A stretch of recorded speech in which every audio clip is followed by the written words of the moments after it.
America will come to order. The purpose of this hearing is to explore the developments following the historic signing of the Washington Accords between the Democratic Republic of Congo and Rwanda. I now recognize myself for an opening statement. My engagement in supporting peace between Rwanda and DRC spans more than 3 decades, from a focus on the immediate aftermath of the 1994 Rwandan genocide. We even had hearings here with people because, unfortunately, the international community utterly failed, especially Kofi Annan, who was the head of security. He got the General Dallaire memo about what was about to happen in Rwanda, and nothing was done, and we had people testify on that. So it's been a long-standing concern. It's been bipartisan, so I'm happy that we're having this hearing today. We are working, of course, on trying to see faithful implementation of the Washington Accords for peace and prosperity. This skillfully and brilliantly brokered peace deal signified a new era in the region, one where peace through strength is brought to bear to end the lengthy, bloody, and costly conflict. Bringing both parties to negotiate at the same table was historic in and of itself. The first time in modern history where such progress has been made on this conflict. The deals agreed to will secure extraordinary benefits, if faithfully implemented, for the DRC, for Rwanda, and for the United States.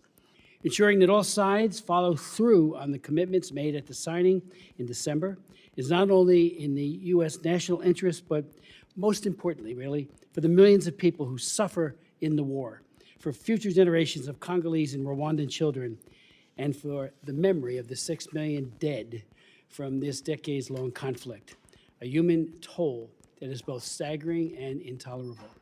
Over the course of the last several years, I've chaired 11 hearings that have focused exclusively on the political crisis and violence in the DRC and Rwanda. Regrettably, each hearing has revealed that the international community and the U.S. response has been half-hearted and perhaps even indifferent, especially in the face of such violence, tragedy, and suffering. Today, things are changing, and under President Trump and his cabinet's leadership in the response is strong, sustained, and I believe it will be durable.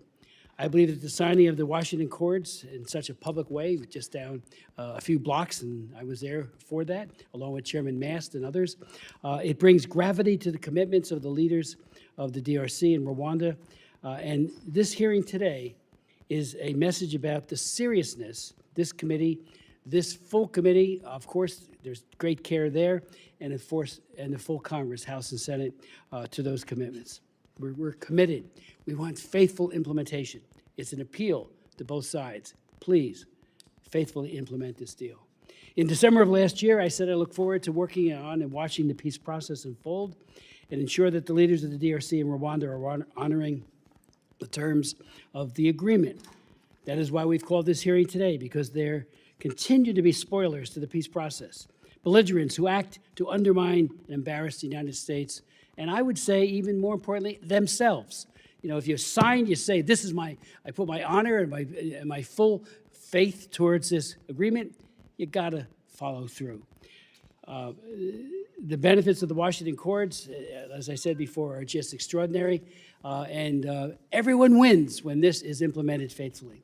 The incentives are spelled out clearly in the Regional Economic Integration Framework, mandated that the DRC and Rwanda develop a structured roadmap for economic integration, covering mineral supply chains, infrastructure, energy, tourism, and other sectors, to underpin peace with shared prosperity and to attract investment. Whereas the Strategic Partnership Agreement between the U.S. and each of the African governments, DRC and separately Rwanda, builds on the Regional Economic Integration Framework into a wider trilateral framework that links economic reforms, critical minerals governance, and security cooperation to the U.S. strategic interests and investment commitments.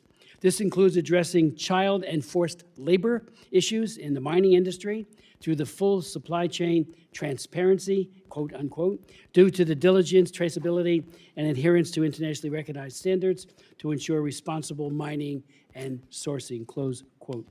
Very critical is that the Washington Accords include a 4-phase concept of operations that both parties agreed to, and that is essential for Rwanda agreeing to pull its troops back but only if the DRC follows a synchronized schedule to eliminate the FDLR militia.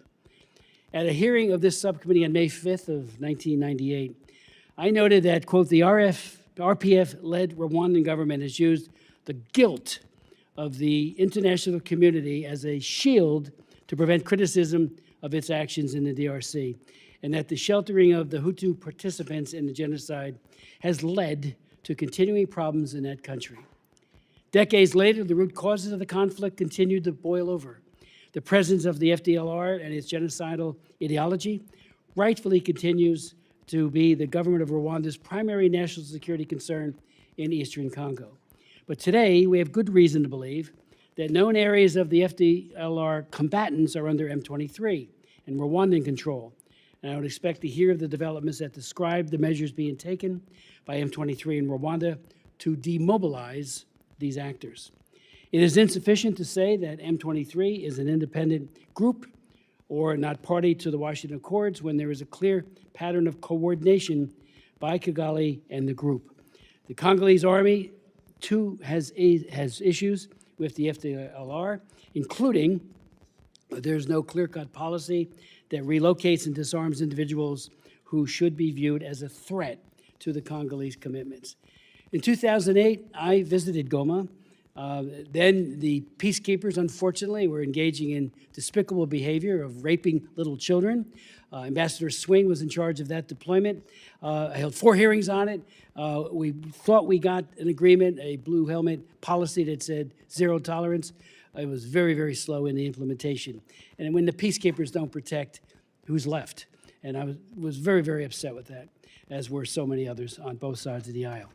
The leaders, so Senator Rubio has been very specific, and I am grateful for this, about Hong Kong and mainland China's based companies accused of financing armed groups, including M23.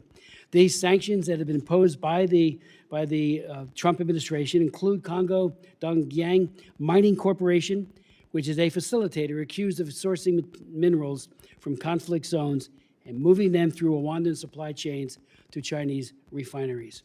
In 2023, I chaired a hearing and said, from cobalt to cars, the entire supply chain is built on violence. And we heard from several people who talked about how children were dying, who are working in artisanal mines, and others. They were forced.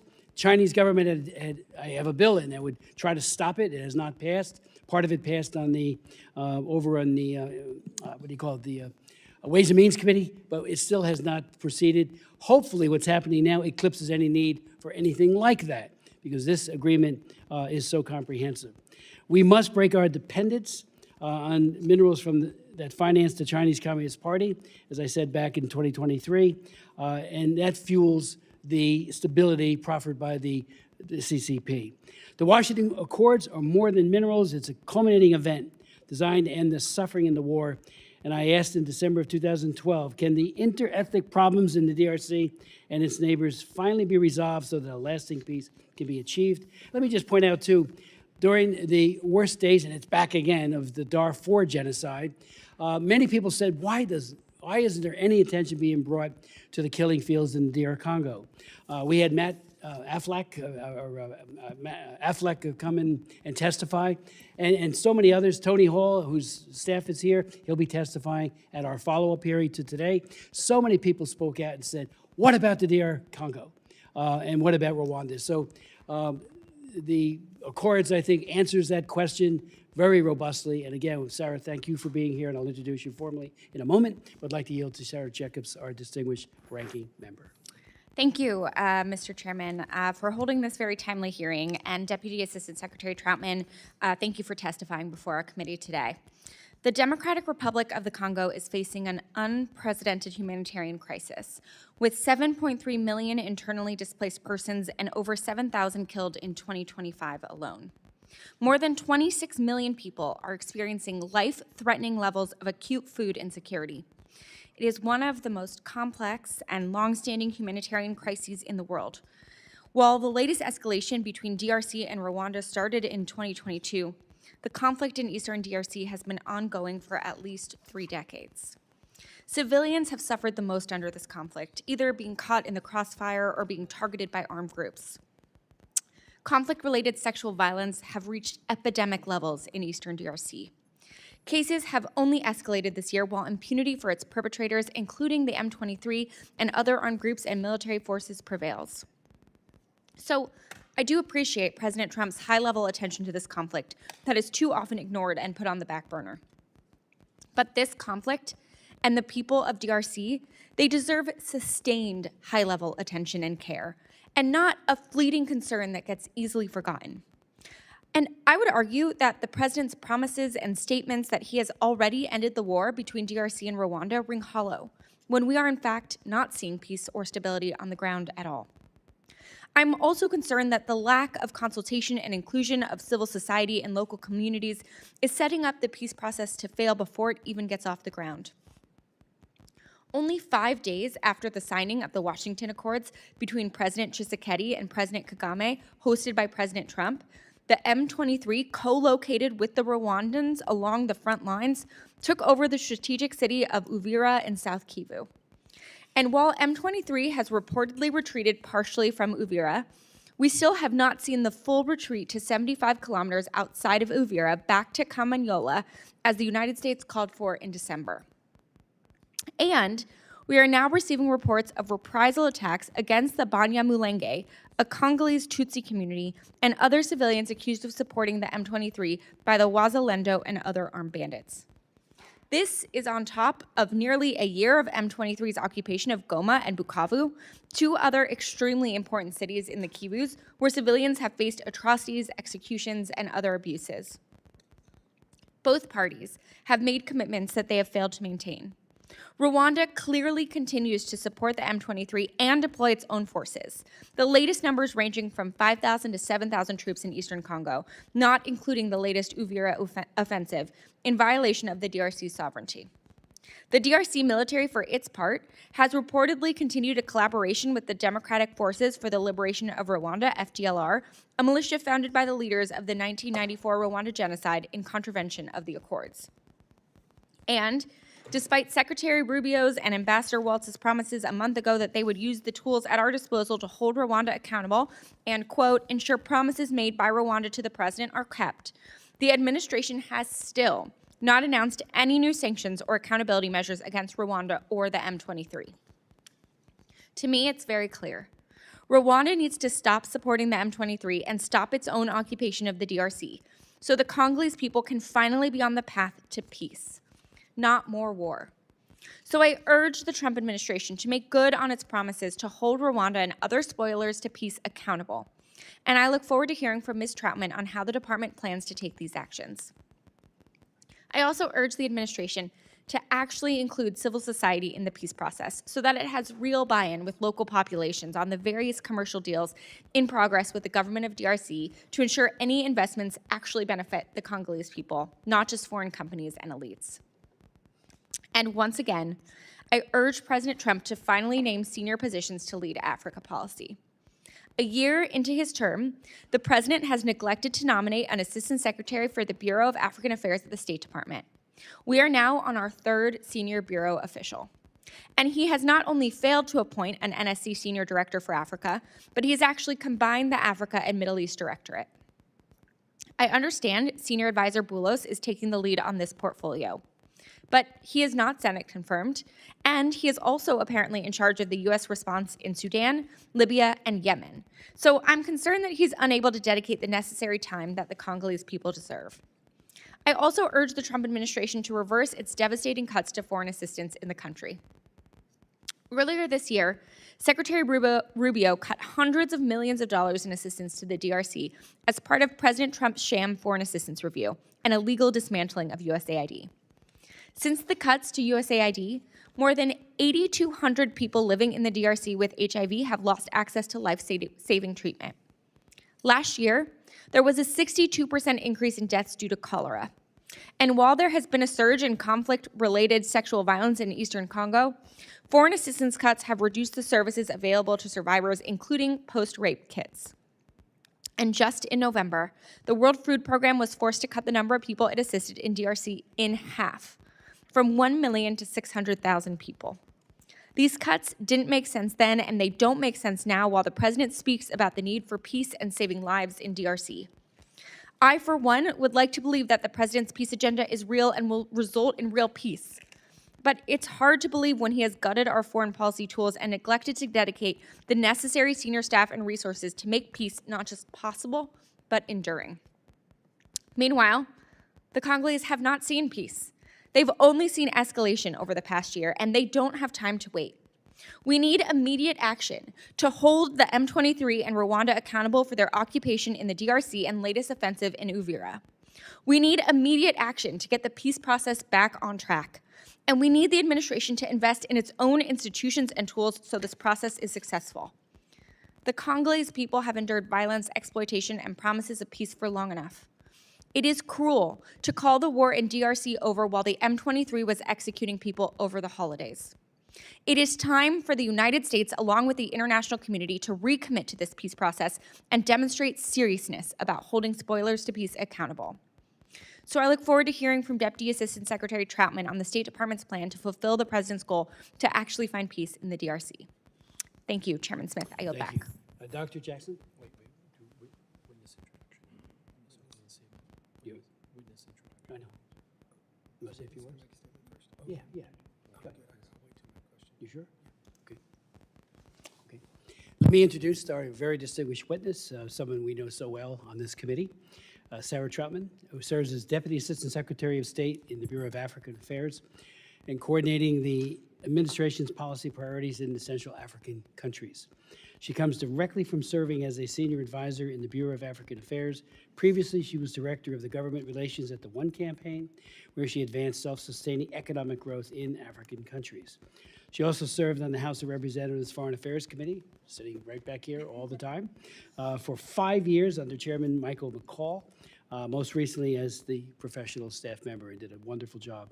She received her BA in History and French and subsequently earned an MA in Violence, Terrorism, and Security from Queen's College in Belfast, Northern Ireland, an area that has known its, unfortunately, disproportionate share of violence itself over the many decades. We did have a staff member briefing yesterday, a closed briefing in the SCIF with Mr. Bullis, who's spent as much time it seemed that we wanted to advance to ask him questions. He was very forthcoming, as were you, Sarah. But so much of what was said then cannot be replicated here. But I do believe that we're admonishing the administration, asking the administration to move quickly with sanctioning against certain individuals who are committing atrocities and blowing up this plan if that's what they are intending on doing. And I do think that will be forthcoming. So I just hope you could take that back on the record. That, we really want to see this work, and it works when people know that there might be a sword of Damocles hanging over their head. So Sarah, the floor is yours. Chairman Smith, Ranking Member Jacobs, and distinguished members of the subcommittee, thank you for the opportunity to testify on the United States' efforts to advance peace between the Democratic Republic of the Congo and Rwanda, culminating in the signing of the Washington Accords on December 4th, 2025. As a former staffer of the House Foreign Affairs Committee, I just want to say that I'm especially honored to be at this table today. For more than 3 decades, the Eastern DRC has been plagued by conflict, instability, and human suffering. The region's challenges have defied easy solutions, with cycles of violence undermining development and threatening the security of millions. The United States has long recognized the strategic importance of the Great Lakes region, both for our own interests and for the well-being of the region's people. On December 4th, at the Donald J. Trump Institute for Peace, President Tshisekedi and President Kagame signed the Washington Accords, a historic step forward that marks the most meaningful advance toward resolving this conflict in decades. This achievement is a testament to the power of sustained high-level diplomacy and the importance of American leadership on the world stage. President Trump is the peace president, and the landmark breakthrough achieved by the Washington Accords would not have been possible without his leadership. His direct engagement, vision, and determination to see this conflict resolved were instrumental in bringing the parties to the table and sustaining momentum throughout the process. I also recognize the leadership of Secretary Rubio and Senior Advisor Masad Boulos, whose tireless efforts were critical in forging consensus and guiding the negotiations to a successful conclusion. The benefits of the Washington Accords are profound. For the people of the DRC and of Rwanda, the Accords offer a pathway for lasting peace, improved security, and the opportunity to rebuild communities devastated by decades of violence. For the United States, President Trump designed the Accords to advance American interests in regional stability and promote economic growth that benefits both Americans and the region. As a key component of the America First foreign policy objectives of this administration, the Accords deliver direct, concrete benefits to the American people. By stabilizing a region that is a major source of critical minerals, including cobalt and coltan, which are essential for the U.S. manufacturing and defense sectors, the Accords help secure American supply chains and reduce our reliance on competitors like China. The Strategic Partnership Agreement with the DRC is a first-of-its-kind, legally binding agreement that creates the conditions for significant U.S. investment into the DRC in critical minerals and key strategic infrastructure, and lays out the path forward for U.S.-DRC cooperation on the Sakania-Lobito corridor. A more stable Great Lakes region means less need for costly U.S. humanitarian interventions and peacekeeping missions, allowing us to focus taxpayer resources on priorities at home while upholding U.S. global leadership and securing supply chains. For the region, the Washington Accords represent a new chapter. The Accords established clear commitments from both sides to respect territorial integrity, cease support for armed groups, and cooperate on border security and economic development. The Accords also envision a robust framework for monitoring and implementation, with the United States, Qatar, and the African Union working together to play a central role in future mediation and oversight. We know that peace is fragile, and our work does not end with the signing of the Accords. As we move forward, our focus remains on the difficult work of implementation. We are working closely with our partners in the African Union, the United Nations, Qatar, and other regional and international stakeholders to ensure that commitments are translated into concrete action on the ground. This includes supporting the Qatari-led talks between the DRC and the M23 armed group, strengthening the AU's mediation architecture, and mobilizing resources for post-conflict recovery while burden sharing with partners. We will ensure that the promises made in Washington are kept, that the peace process delivers real results so that the people of the region see tangible improvements in their lives, and that the conditions for increased U.S. investment are realized. Transparency and accountability are central at every stage, and those who threaten peace will be held responsible.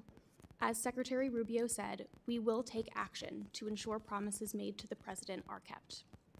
In closing, I want to thank the subcommittee for its attention to this critical issue and for its support of our efforts in the Great Lakes region. The Washington Accords are a historic achievement, but they are also a call to action. With continued leadership and partnership, we can help build a future of peace and prosperity for the DRC, Rwanda, and the United States. Thank you. I look forward to your questions. Thank you very much for your testimony, but more importantly, for your leadership on a day-to-day level on this critical issue. MONUSCO has been reauthorized at 11,000 troops and personnel.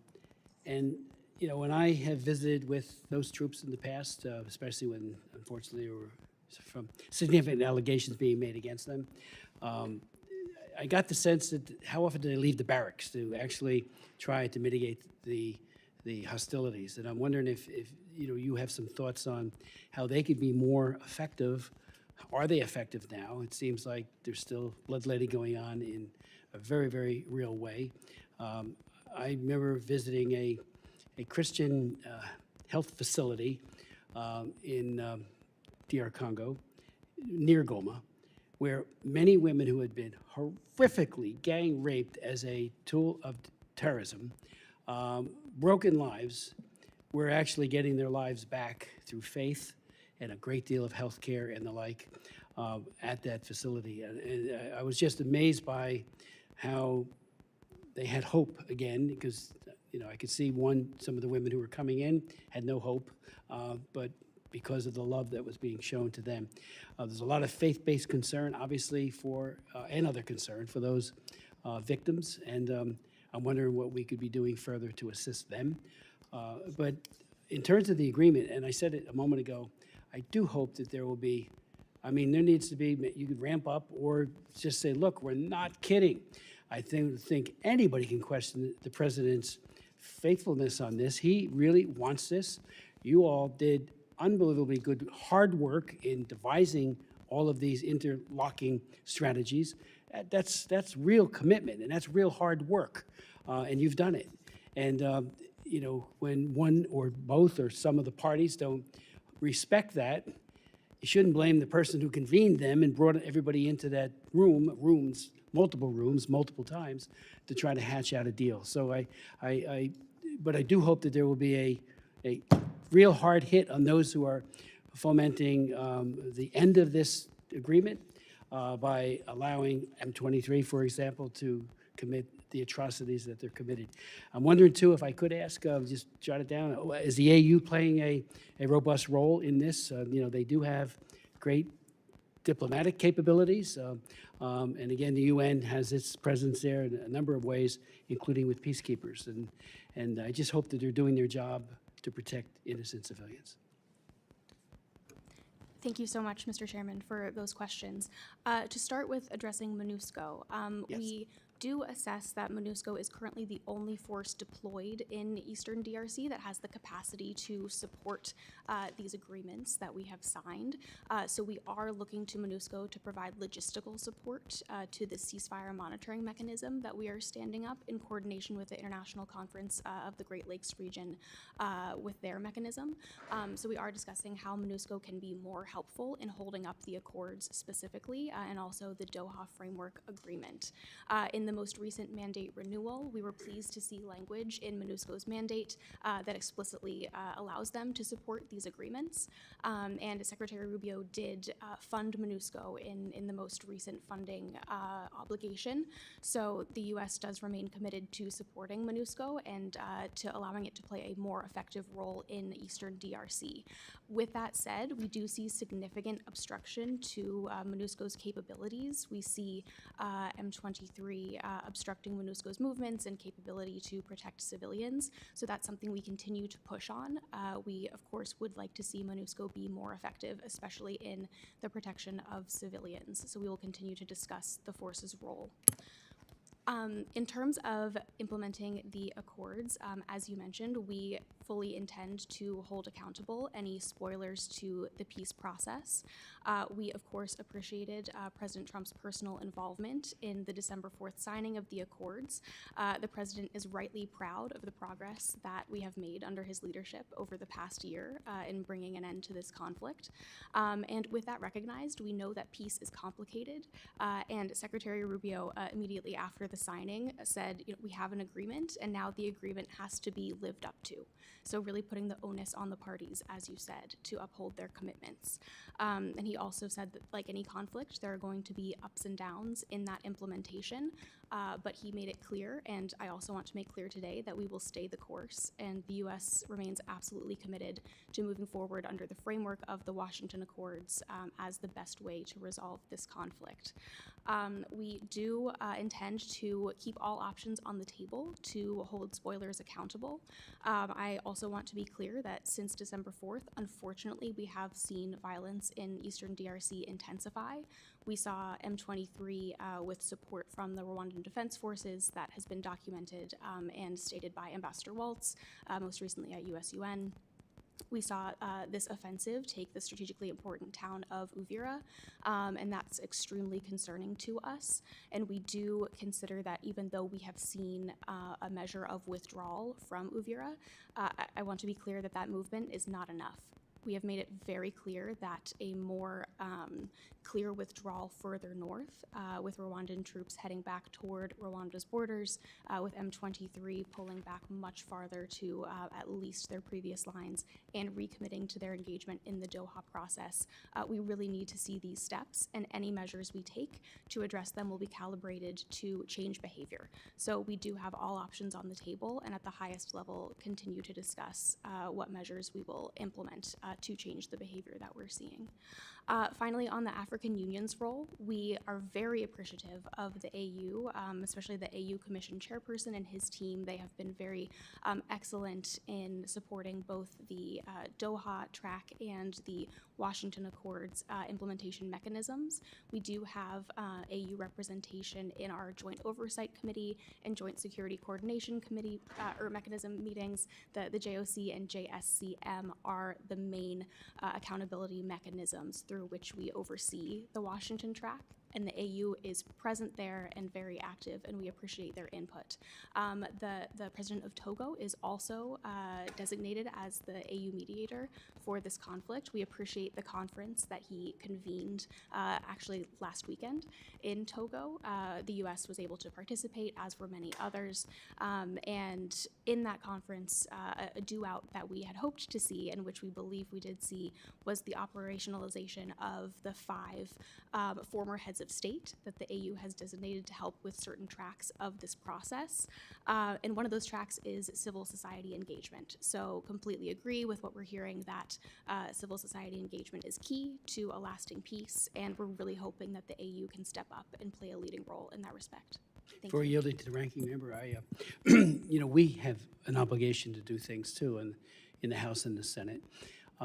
We thank you for what you are doing. I know it's got to be terribly distressing to see all the hard work being put at risk. I'm thinking, Global Magnitsky Act, guess who pushed it? Me. It came from the original Belarus Democracy Act, which I did in 2004, when all these people said, oh, don't do that, don't sanction Lukashenko. Well, we did. That law was signed by George W. Bush in 2004, and we got a lot of prisoners out, and we said, we're not kidding, you're not going to be able to do business here. And that's the underpinning of the entire Global Magnitsky Act. It came from the Belarus Democracy Act. And I will look to do specific, country-specific legislation to help the president get adherence to, and these countries, because he's already doing it, to what they've agreed to. And again, I can't say it enough. When you sign something, you put your honor on the line, and then you do nothing, or you wink and nod and you allow certain things to happen. I'm talking about individual players in the 2 countries, particularly M23. We have to get more involved too as a Congress, and I plan to lead it. Thank you. I yield. Thank you, Mr. Chairman. Dash Troutman, thank you again. While I appreciate President Trump's attention to this war, I think there is a long way to go before peace is actually realized in Eastern Congo. Even after the signing of the Washington Accords last month, the M23 and Rwanda Defense Forces took over Uvira in its 3rd new offensive in the Kivus in 2025. So while I was glad to see Secretary Rubio's and Ambassador Waltz's tough messages towards Rwanda, including that they will use tools at their disposal to hold Rwanda accountable, we have yet to see any of those tools deployed nearly a month later. What punitive measures, including sanctions, is the U.S. prepared to take against Rwanda and the M23 to force their full retreat to 75 kilometers from Uvira that the United States has pushed for, and to hold them accountable for violating the Washington Accords? Thank you, Ranking Member, for the opportunity to address that. As I mentioned, we continue to hold all options on the table to incentivize changed behavior and incentivize Rwanda to comply with its obligations under the Washington Accords.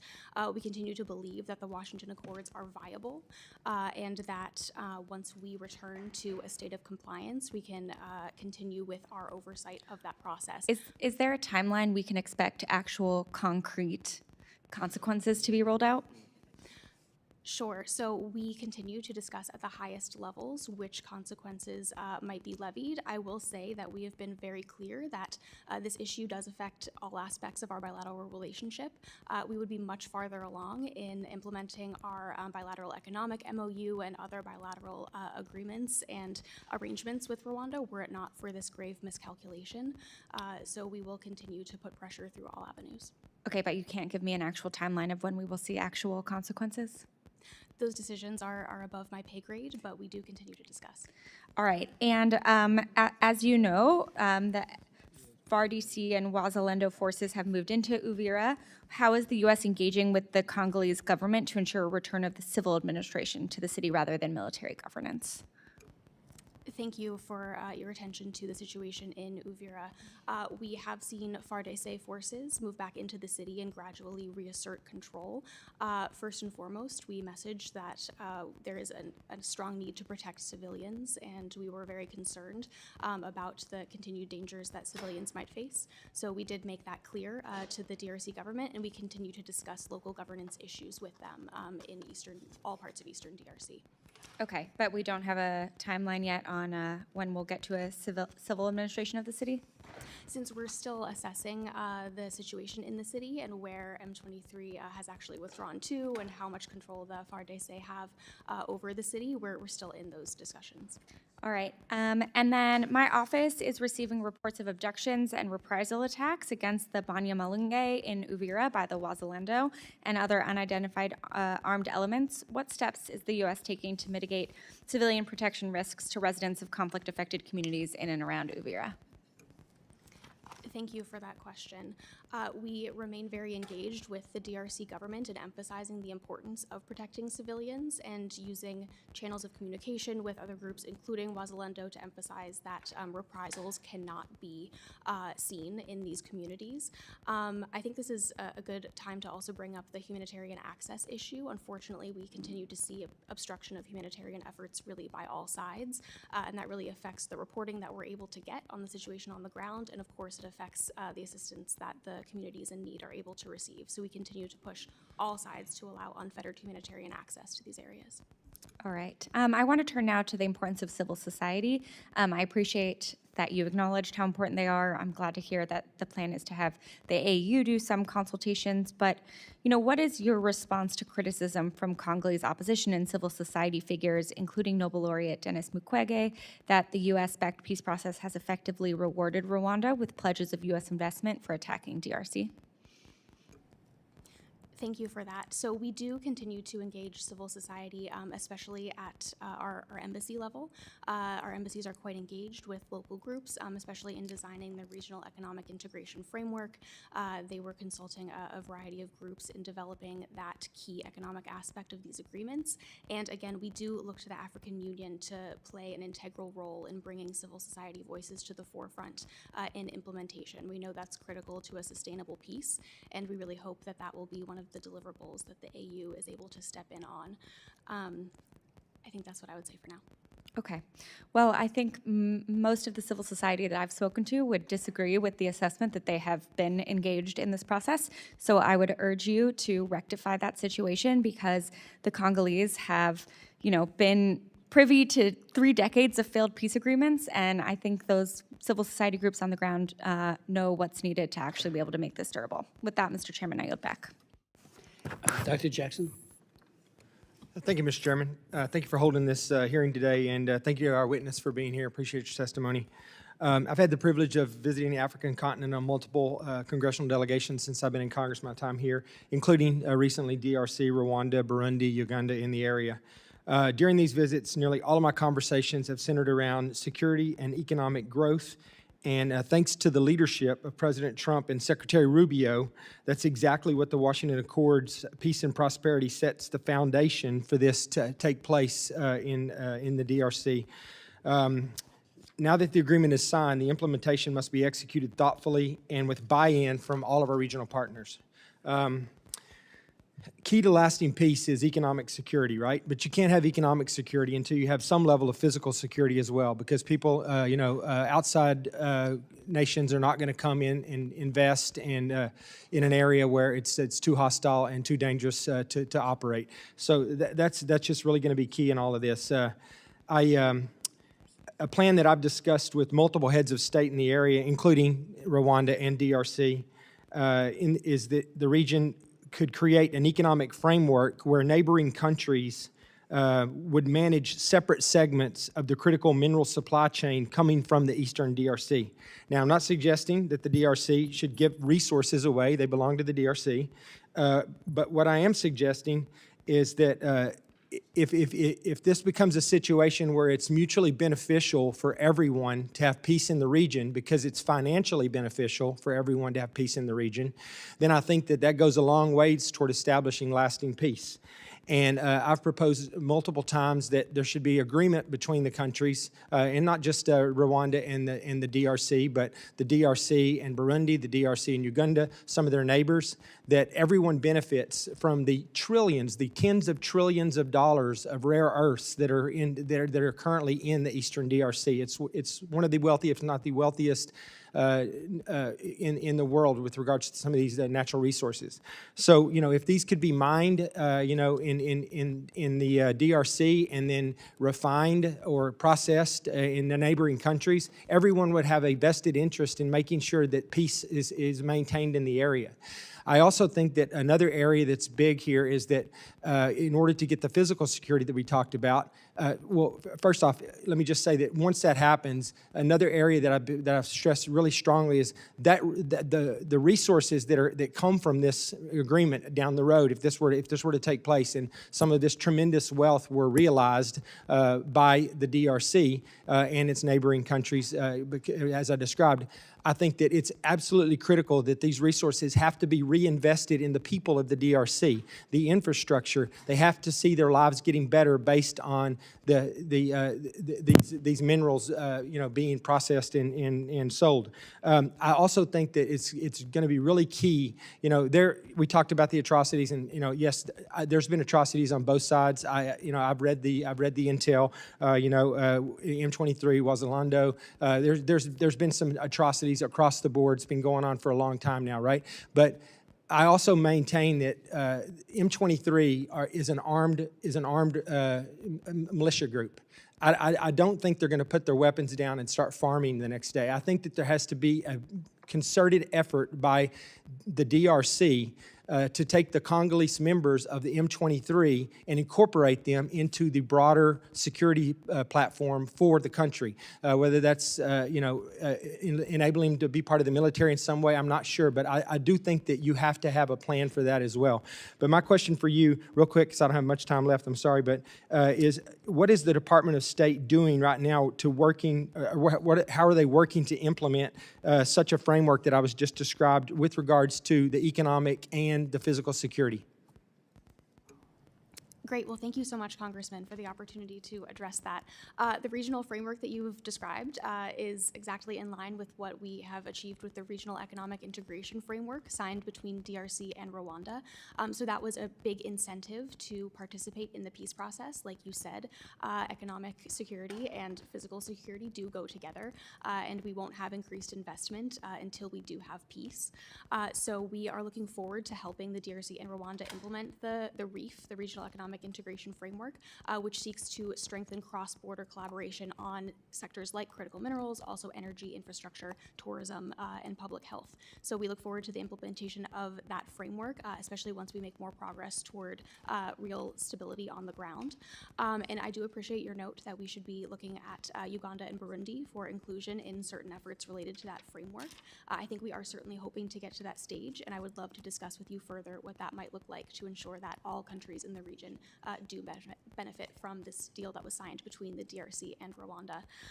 If I could just address the comment you made about M23 and the reintegration and DDR efforts, that's a critical aspect of the Doha track and something that will be discussed in further negotiations. So we are very supportive of Qatar's efforts to convene those discussions, and the U.S. will continue to provide technical support as we move through those negotiations.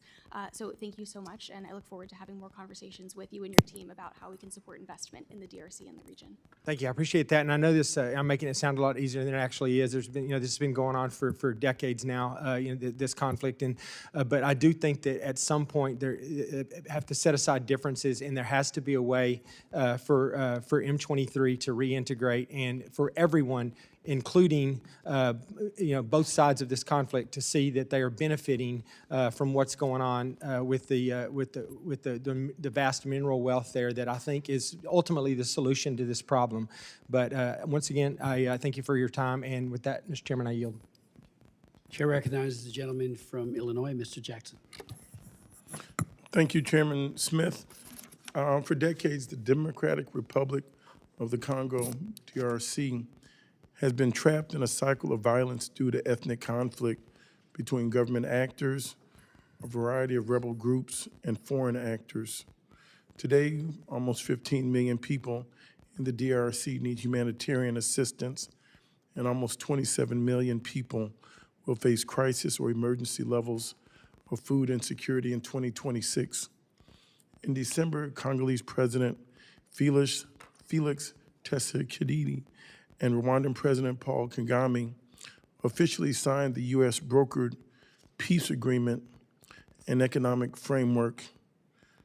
The sustainability of this agreement is questionable given that it prioritized economic benefit from extraction of critical minerals over building sustainable peace, excluded key actors impacted by the conflict, especially local civil society and Congolese women and girls, did not get involved in the influential destabilizing actors and parties to the conflict, such as the March 23rd movement, the M23. Over the last year, the administration terminated conflict and atrocity prevention and resolution programs in the country that advanced livelihoods and promoted stability around critical minerals, which has in turn undermined stability and threatened the success of the U.S.-led peace efforts. Furthermore, the reorganization of the State Department resulted in the elimination of key offices focused on conflict and atrocity prevention, such as the Bureau of Conflict and Stabilization Operation, CSO, and the Secretary's Office of Global Women's Issues. To successfully and sustainably address the drivers of violence and instability in the DRC, the Trump administration must support programs and incorporate diverse local stakeholders, strengthen capacity to prevent and resolve conflict, respond to atrocities, and tackle the disproportionate impact the long-running conflict has had on women and girls.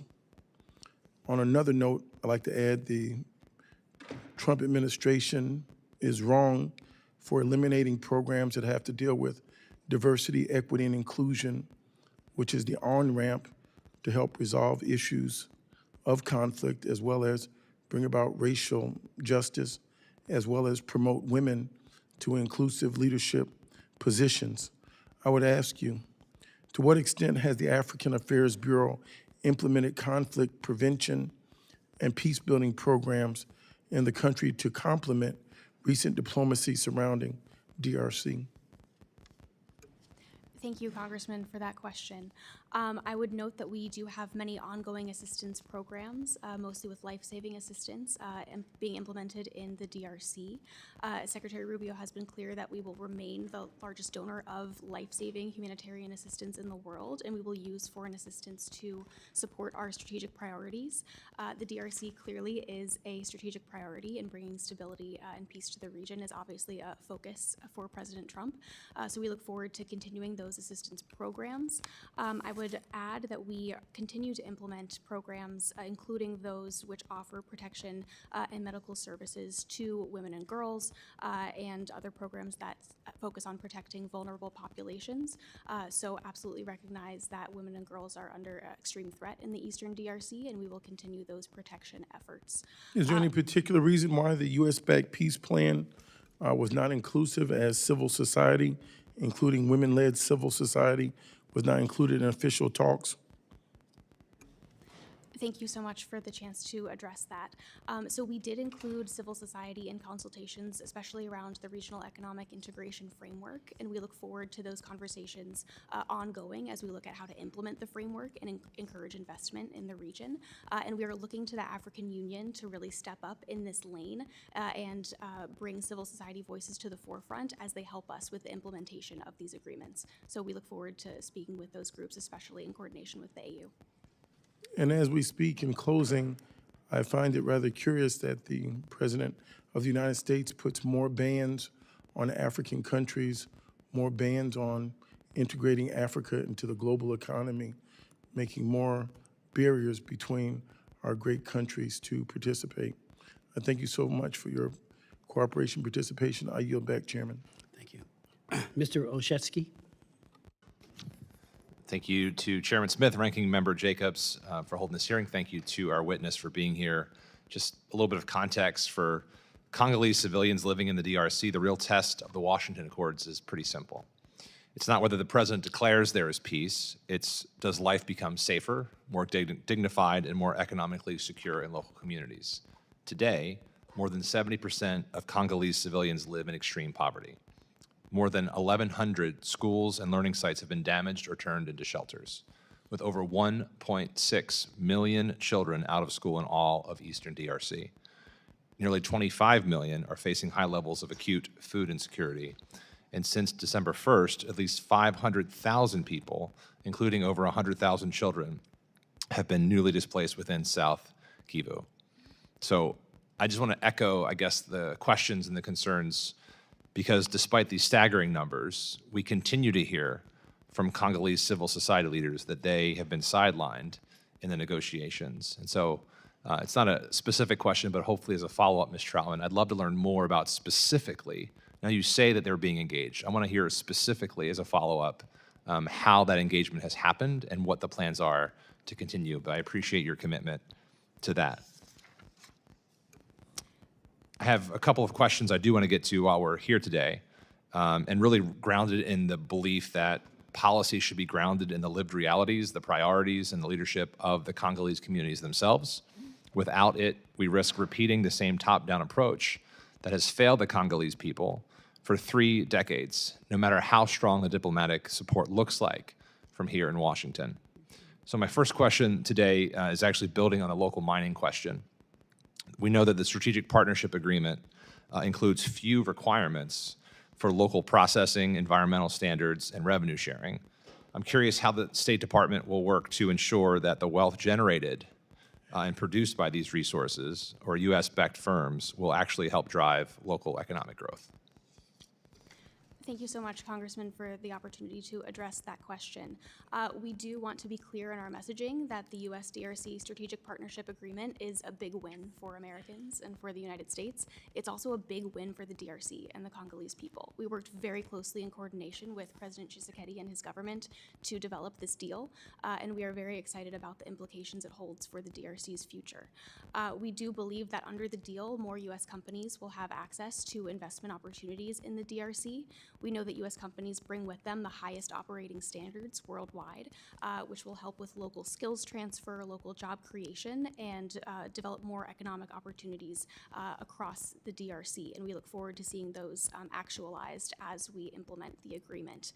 The agreement also includes commitments from the DRC to regulate and formalize the mining sector, so that will help formalize artisanal mining especially, which will help combat exploitation and abuse of local workers, and to help the DRC people benefit from revenue streams from their resources. So do you all plan to be engaged in those conversations as they're producing that regulation? Yes. Okay, great. And then secondly, on child soldiers, we know that UNICEF reports that the recruitment and use of children by armed groups has increased by 60% in 2024 compared to the previous year. Additionally, the control of vast areas by armed groups in the eastern provinces of the DRC has entrenched instability, exacerbating the suffering of civilians. I'm curious how the U.S. government is supporting both country-led and partner efforts, including from agencies such as UNICEF, to stem the recruitment of children who would perpetuate this conflict and ensure even greater opportunity for those children. What active awards does the department have in the DRC that's working to address the needs of these vulnerable children? Thank you so much for the chance to address that issue. So I would say we continue to raise the issue of child soldiers at the highest levels in our cooperation with the DRC government. Regulations related to the use of child soldiers obviously prevent a significant amount of security cooperation with countries that have been deemed to have this issue. So in signing the bilateral U.S.-DRC Security Memorandum of Understanding that we established on December 4th as well, we've been clear that in order to implement, we do follow, obviously, U.S. regulations, and the use of child soldiers continues to be of grave concern to us within DRC territory. So we will continue to work on that issue. And in terms of active awards, I can get back to you on specifics, but we do have awards that address the protection of children in vulnerable communities. So we do think that through providing these resources, hopefully children will have alternatives to joining these types of groups. That'd be great. I look forward to that. Thank you for your time. And with that, Mr. Chairman, I yield. I'd like to recognize Ms. Cherfilis McCormick. Thank you, Mr. Chairman, and thank you so much, Ms. Troutman, for being here today to answer our questions. My constituents have vocalized their desire to do more work with Africa, especially when it comes to business. So when this agreement came to fruition, many people were excited about the opportunities.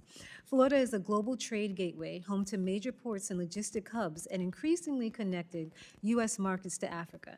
Stability between the DRC and Rwanda is essential for secure supply chain, responsible mining, material sourcing, and expanded two-way trade that benefits American workers and businesses. As Congress looks at President Trump's Washington Accords, it's important to assess how U.S. engagement can reinforce African-led peace efforts while also supporting economic integration and long-term regional stability.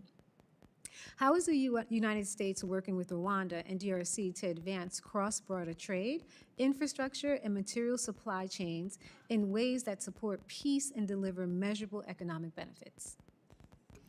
Thank you so much, Congresswoman, for the chance to answer that question. The U.S. stands ready to help the DRC and Rwanda implement the regional economic integration framework that I mentioned.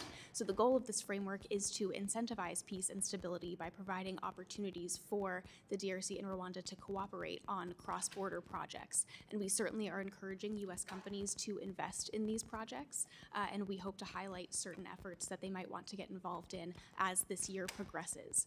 We also hope that we can attract financing, possibly from our tools like DFC and EXIM, to support projects like this that will enforce stability and really bring economic opportunities to the region.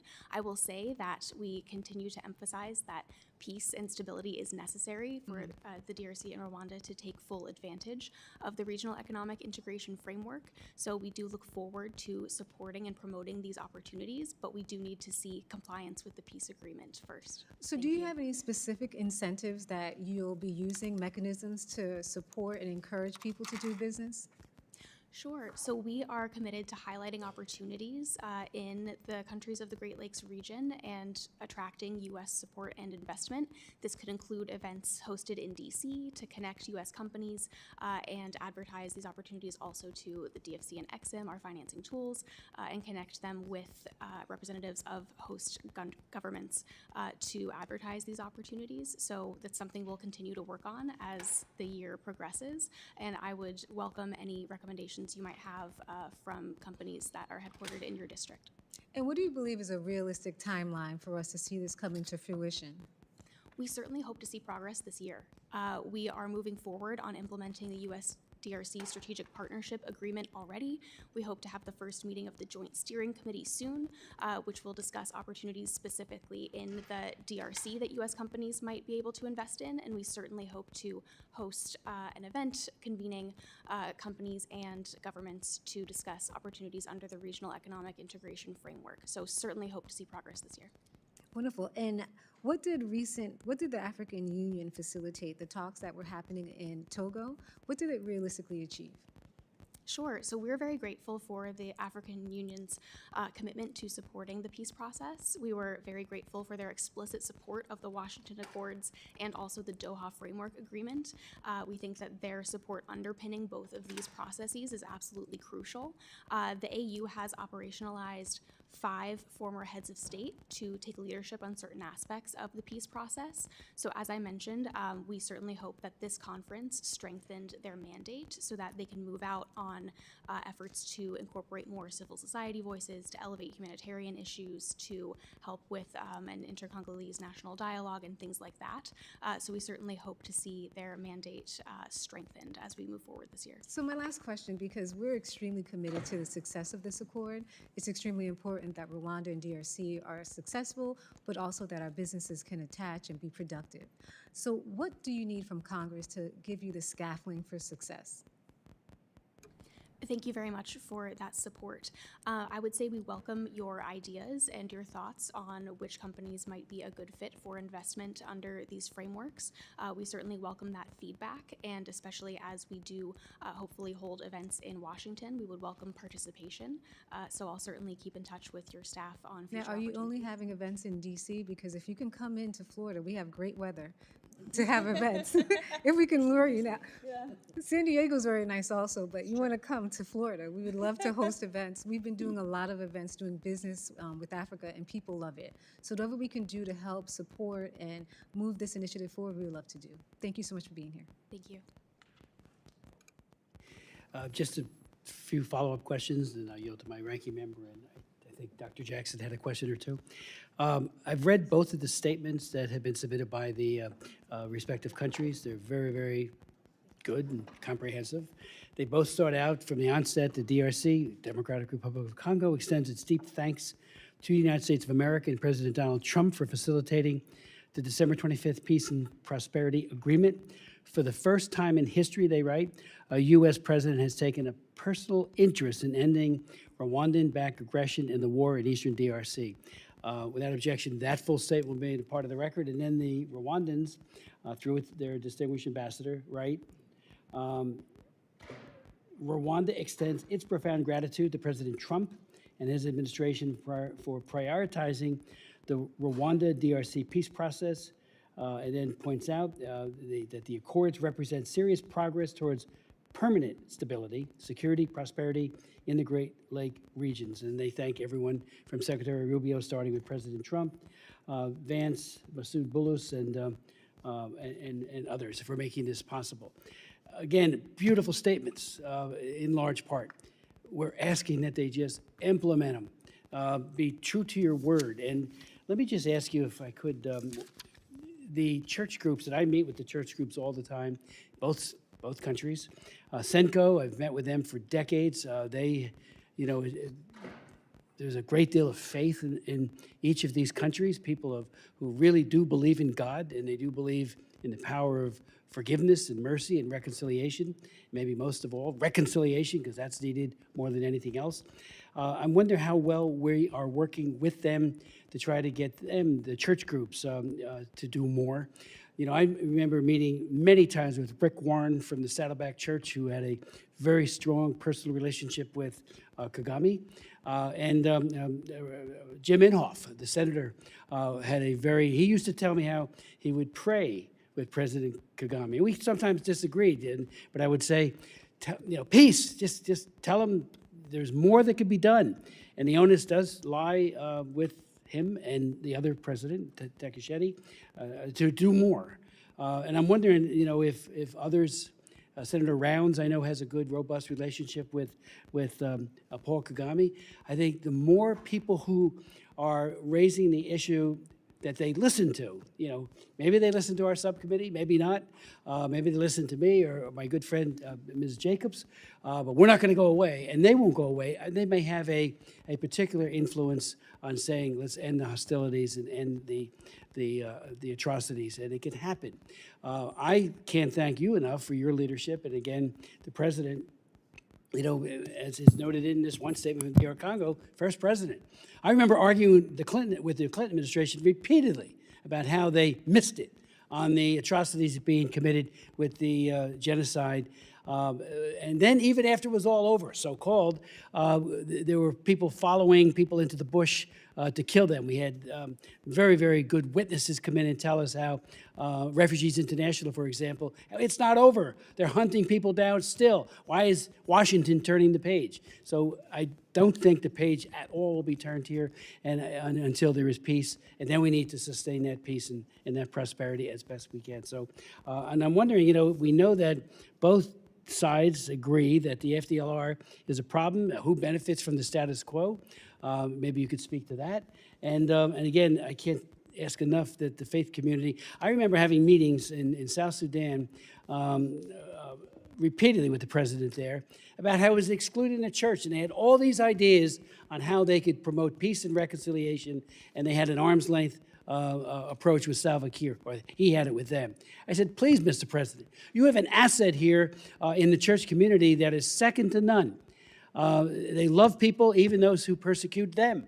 Why not utilize their good offices? So I hope that that's being done very robustly. Bring them into that. I know you are, but whatever more could be done, and get more of our members of Congress who have these personal relationships with people like Kagame to do more. And So if you could speak to that, then I'll yield to my ranking member and to Dr.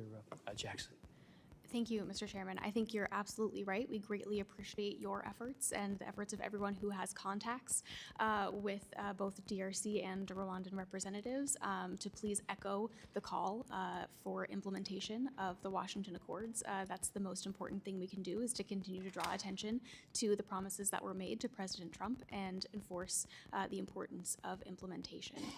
So I would say your point on faith-based groups, we of course recognize and appreciate the important role that faith organizations play in both the DRC and Rwanda. I think that they will play a very important role in upcoming national dialogues, and we certainly hope that through the African Union's efforts especially, their voices can be incorporated along with civil society and political opposition to create a real, genuine conversation where we can discuss the governance issues that we hope to resolve, especially in Eastern DRC. And the governance issues will be obviously discussed in the Doha track as well in future negotiations. I would say also that faith-based groups are very important in our foreign assistance implementation. We obviously work very closely with several groups in the DRC and really appreciate their support as we continue to deliver this life-saving assistance. I would also say, to your point about the FDLR, the FDLR is a legitimate threat. We certainly are not denying that. They cannot be allowed to operate in Eastern DRC. So we are certainly emphasizing to the DRC government that neutralizing the FDLR, as they have committed under these agreements, is absolutely essential, and we need to see more steps taken to do that. Now, while the FDLR is a legitimate threat, we do not consider the advance that we have seen from M23 backed by the RDF to be targeted at really neutralizing the FDLR. It has gone beyond the areas where we would see that interaction. So we, while we recognize the importance of neutralizing the FDLR, we must say that that is more a matter of the DRC not fully implementing its obligations under the agreements, but this recent advance that we have seen with RDF involvement has been a breach of Rwanda's obligations. So there's a difference in how we're handling those two issues. Thank you very much, Madam Secretary. Ms. Jacobs? Thank you. So I appreciate that civil society was consulted on the brief, but I think it's really important that they are actually included in the peace processes itself, and especially as the United States is making deals under the Strategic Partnership Agreement. The brief alone is not enough. Now I'd like to turn to the humanitarian crisis. In late December, the Trump administration announced a $2 billion commitment through the UN Office for the Coordination of Humanitarian Affairs, OCHA, for humanitarian operations in 17 crisis-affected countries, including DRC. Ms. Troutman, given the crisis in DRC and President Trump's attention to the conflict, what portion of this OCHA funding will be used in DRC? Thanks for the opportunity to discuss the OCHA mechanism. We're very excited about this new and innovative way to deliver foreign assistance. We think that under the OCHA mechanism, we'll be able to respond more flexibly to crises that arise around the world and be more strategic in how we are obligating foreign assistance through the pooled funding mechanisms. While we have seen the high-level obligation to OCHA from the U.S. government, I'm not aware that we've set country-specific levels. So I look forward to keeping in touch with your staff on that issue as we get more clarity. Okay, and given the depth of need in DRC and other countries, does the administration anticipate or foresee making additional contributions this year? I would say that the DRC certainly remains a strategic priority for U.S. assistance. We remain committed to supporting populations in need and understand that that underpins our economic and security priorities. So we certainly remain committed to providing assistance in the DRC. Okay, so I guess you will tell me that you do not currently have the details to share what specific humanitarian programs, including funding levels, are ongoing in Eastern DRC right now? So I'll say that we, over the past year, have provided $191 million in life-saving assistance in the DRC. That contribution makes the U.S. Contributes 30% of the humanitarian response in DRC, according to those numbers. So can you send over the specific programs and dollar amounts? we can get you more information on that Thank you.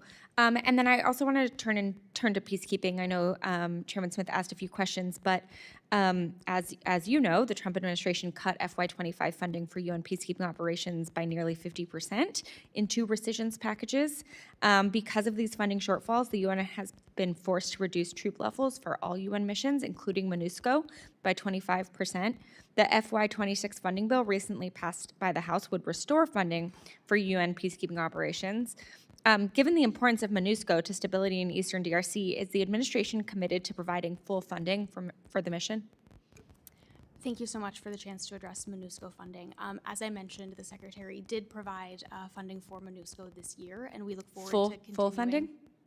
We did fulfill the U.S. obligation, I believe, this past year, and we certainly remain committed to assessing the mission. As I mentioned, we're very excited that its new mandate provides specific support to the Washington Accords, and we look forward to supporting the mission being more targeted and strategic in how it advances that objective.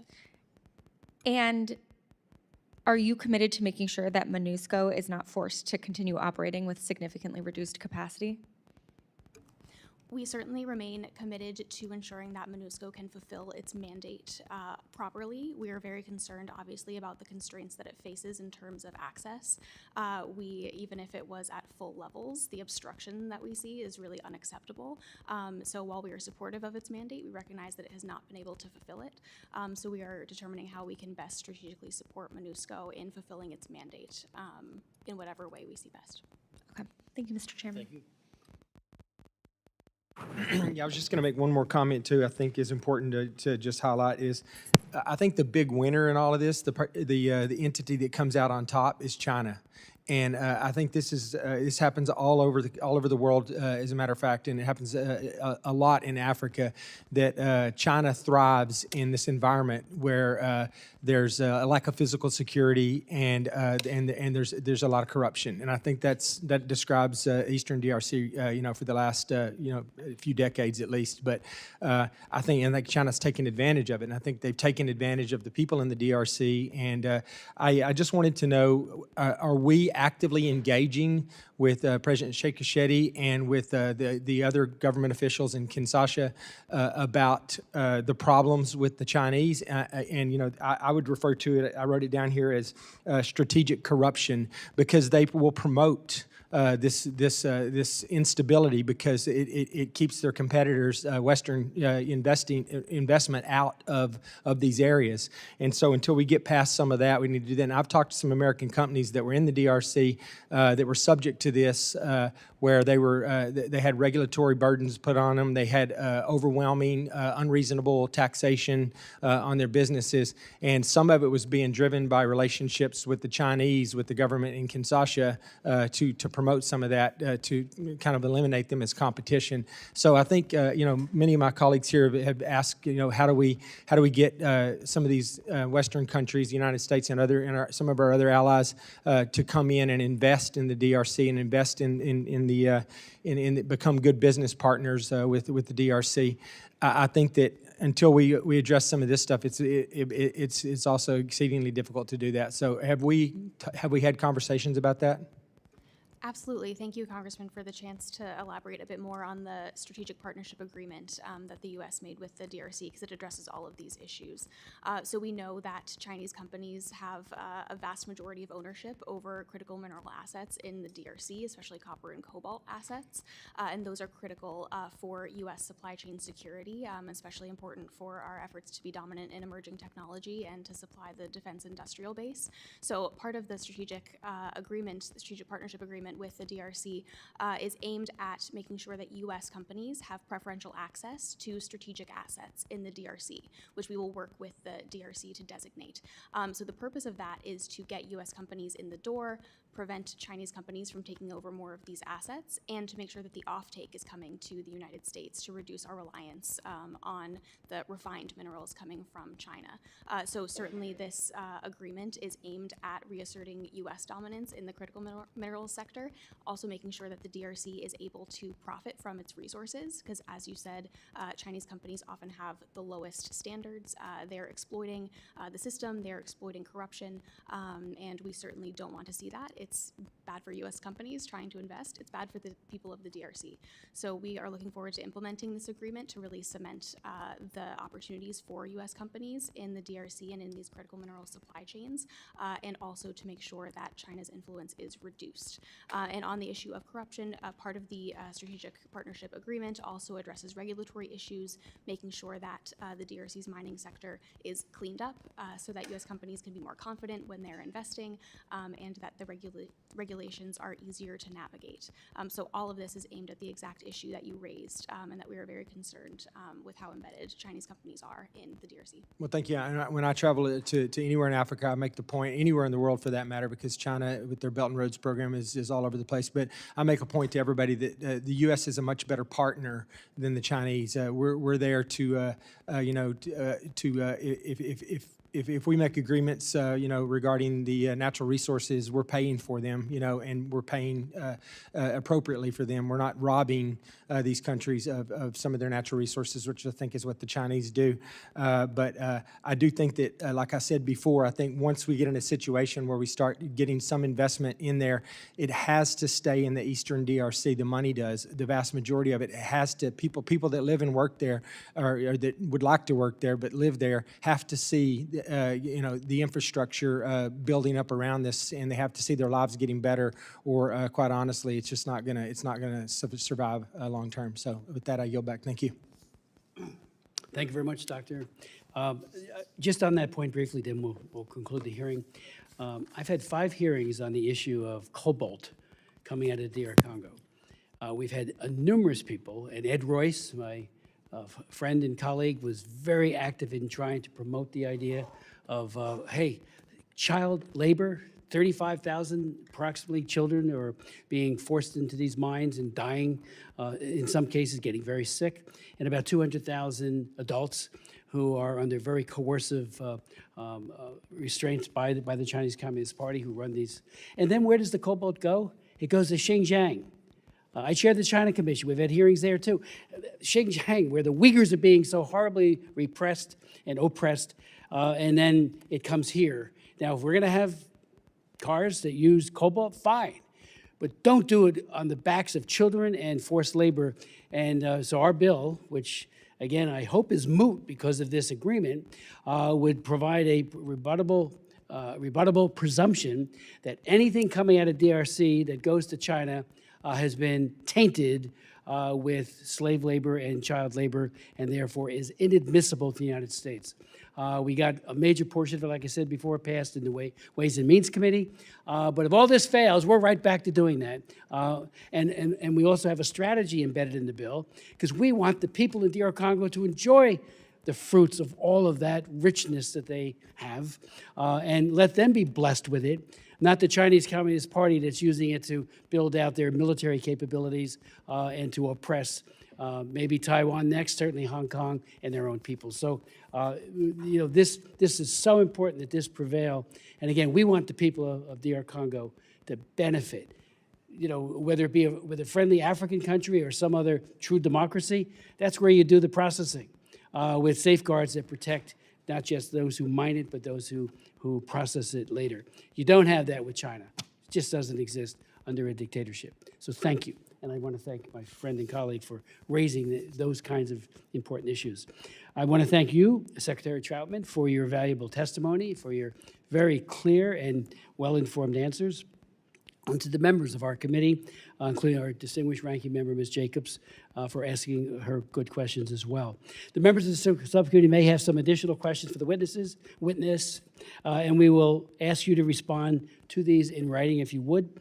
Pursuant to committee rules, all members may have 5 days to submit statements, questions, and extraneous materials for the record, subject to the length limitations, and without objection, the committee stands adjourned.